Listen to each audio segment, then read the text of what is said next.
एक महिला अपने पति से बात करने के लिए बहुत ज़्यादा परेशान होती है। वो अपने पति को फ़ोन करती तो फ़ोन नहीं लगता, अगर फ़ोन लग भी जाता तो बात नहीं हो पाती। ये प्रक्रिया काफ़ी दिन से चल रही थी, तभी एक दिन अचानक फ़ोन लग जाता है और उधर से एक व्यक्ति फ़ोन उठा भी लेता है। जैसे ही उस व्यक्ति की आवाज़ वो सुनती है, तो कहती है कि आप कौन बोल रहे हैं? तो उधर से आवाज़ आती है कि मैं गुजरात पुलिस से इंस्पेक्टर बोल रहा हूँ।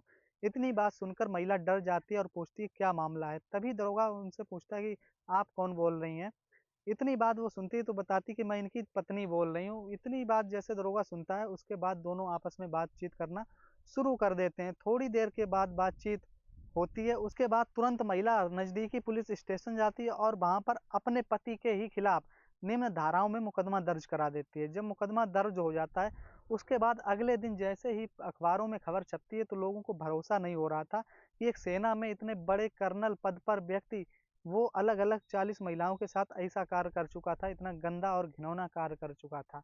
जब और ज़्यादा छानबीन की जाती है तो पता चलता है कि दरअसल वो कर्नल तो है ही नहीं, वो एक फर्जी व्यक्ति है, जो कर्नल बनकर घूमता था और औरतों का शिकार किया करता था। नमस्कार दोस्तों, मैं पुष्पेंद्र सिंह आपके सामने आज फिर एक सच्ची घटना लेकर आया हूँ, जिसे आप सुनकर भरोसा नहीं करेंगे कि वास्तव में भी क्या ऐसा हो सकता है कि एक अनजान व्यक्ति से बात करना किसी को इतना महँगा पड़ सकता है। यह सच्ची घटना है। गुजरात शहर का एक अहमदाबाद जिला पड़ता है। रेलवे स्टेशन से बात शुरू होती है। वहाँ पर एक व्यक्ति जाता है और पुलिस स्टेशन पे पहुँचता है। वहाँ पर एफआईआर दर्ज करने की मांग करता है कि साहब मेरा सामान चोरी हो गया, मेरे बहुत से डॉक्यूमेंट होते हैं उसमें, जिन डॉक्यूमेंट की मुझे सख्त आवश्यकता है वो डॉक्यूमेंट किसी ने मेरे चुरा लिए हैं। वंदे भारत ट्रेन में मैं सफ़र कर रहा था। इतनी बात कहता है, लेकिन बार-बार उसके रिक्वेस्ट करने पर पुलिस एफआईआर दर्ज कर लेती है और पुलिस मामले की जाँच करना शुरू कर देती है। लेकिन पुलिस के लिए मामला थोड़ा-सा आसान था, क्योंकि वंदे भारत से अगर व्यक्ति ने सफ़र किया है तो उस वंदे भारत में व्यक्ति का या तो रिजर्वेशन होगा, अगर रिजर्वेशन नहीं भी है तो वंदे भारत के अंदर एंट्री नहीं होगी। और दूसरी चीज़, वंदे भारत में कैमरे लगे हुए हैं, तो पुलिस के लिए खोजबीन करना बहुत आसान होता है।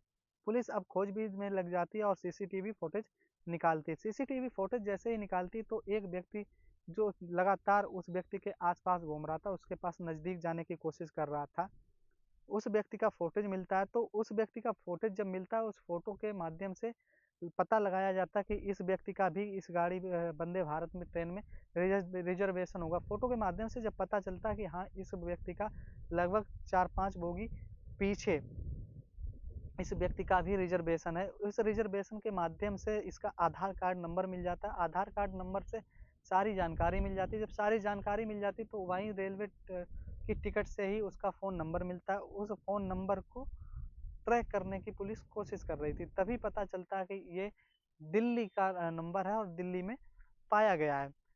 तभी अहमदाबाद से पुलिस दिल्ली आती है और लोकल पुलिस की सहायता से उस व्यक्ति के पास पहुँच जाती है। जैसे ही उस व्यक्ति के पास पहुँचती है तो पुलिस को देखकर वो ज़रा भी डरा और सहमा नहीं और आराम से शराब पी रहा था बैठकर।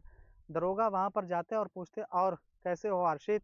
इतनी बात जैसे ही वो कहता है और दरोगा उसका हाथ पकड़ लेता है। जैसे ही दरोगा ने हाथ पकड़ा था तो वो तेज़ झटका मारता और भी पुलिस वाले वहाँ खड़े थे और वो कहने लगा कि तुम्हें तमीज़ नहीं है? तुम्हें ये सेंस नहीं है कि एक बड़े अधिकारी का तुम हाथ पकड़ रहे हो?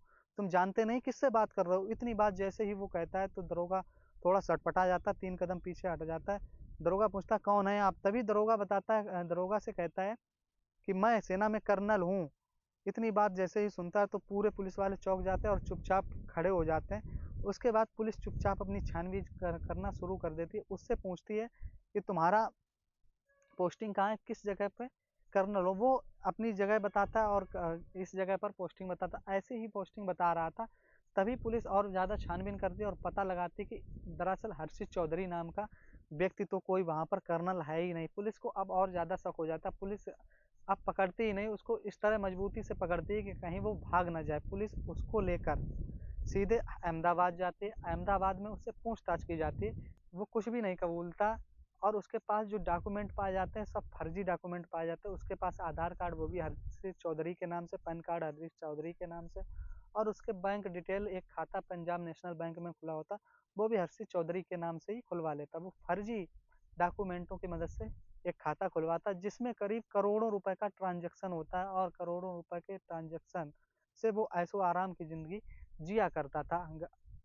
रईस घर की, अमीर घर की महिलाओं को अपना शिकार बनाया करता था, उनसे पैसे वसूला करता था। इस तरह का वो कार्य किया करता था। अच्छे होटल में खाना खाता था, अच्छी-अच्छी हवाई यात्रा करता था।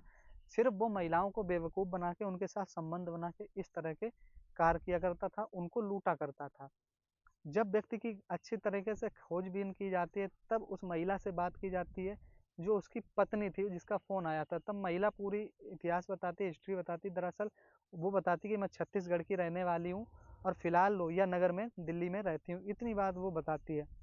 अब उसकी खोजबीन करने के बाद उसको पुलिस तगड़ा टॉर्चर करती है, टॉर्चर करने के बाद अच्छा-सा इंतज़ाम देती है। जैसे ही पुलिस का इंतज़ाम उसको मिलता है, तो वो सब कुछ सच्चाई कबूलने लगता है। वो बताता है कि दरअसल मैं हर्षित चौधरी मेरा नाम नहीं है, मेरा नाम शहबाज खान है। अहमदाबाद पुलिस इसको लेकर अलीगढ़ पहुँचती है, तो पता चलता है कि इसके पिताजी थे जो, वो सेना में भी अधिकारी थे और ये भी सेना में ही लगा हुआ था। इसने पोस्टिंग जम्मू में होती, जम्मू से सिलीगुड़ी भेजा जाता है। ये 2015 बैच का सेना में भर्ती हुआ था। तभी ये सिलीगुड़ी में अपनी आर्मी के कर्तव्य निष्ठा पालनों का नहीं करता, पालनों की कर्तव्य निष्ठा नहीं करता, तब इसको वहाँ से बर्खास्त कर दिया जाता है, वहाँ से भगा दिया जाता है। उसके बाद ये सब साजिश रचता है। अब ये पूरे तरीके से हिंदू बन जाता है और हिंदू बनने के साथ अपनी एक अलग पहचान बना लेता है।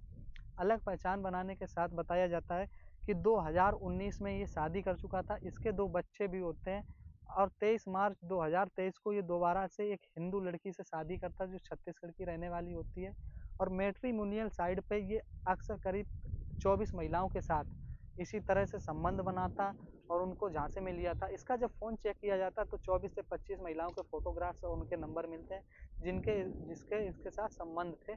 कोई भी महिला मुस्लिम नहीं थी, सिर्फ़ ये हिंदू ही महिलाओं को शिकार बनाया करता था। जब हिंदू महिलाओं को शिकार बनाया करता था, उधर उसकी जो पत्नी थी वो एफआईआर में बताती कि इसने मुझसे मैट्रिमोनियल साइट पे ही मिले थे, बातचीत शुरू हुई, उसके बाद शादी की। शादी के बाद ये मेरे साथ इस तरह से हैवानियत करता था और हमारे हिंदू धर्म को हमेशा गाली दिया करता था। तब मुझे कुछ शक होता था, लेकिन ये अपना नाम और आईडी इस तरह से बनाए हुए था कि मुझे ज़रा भी भनक नहीं हो पाई कि क्या वास्तव में ये सच हो सकता है कि ये हिंदू नहीं मुस्लिम हो सकता है। इस तरह की घटना को ये वारदात देता है और उसकी खुद की पत्नी ही उसके खिलाफ जब गवाही देती है, तो इसको पुलिस गिरफ्तार करके जेल भेज देती है। अभी मामला हाल में 31 अगस्त 2024 का ही होता है।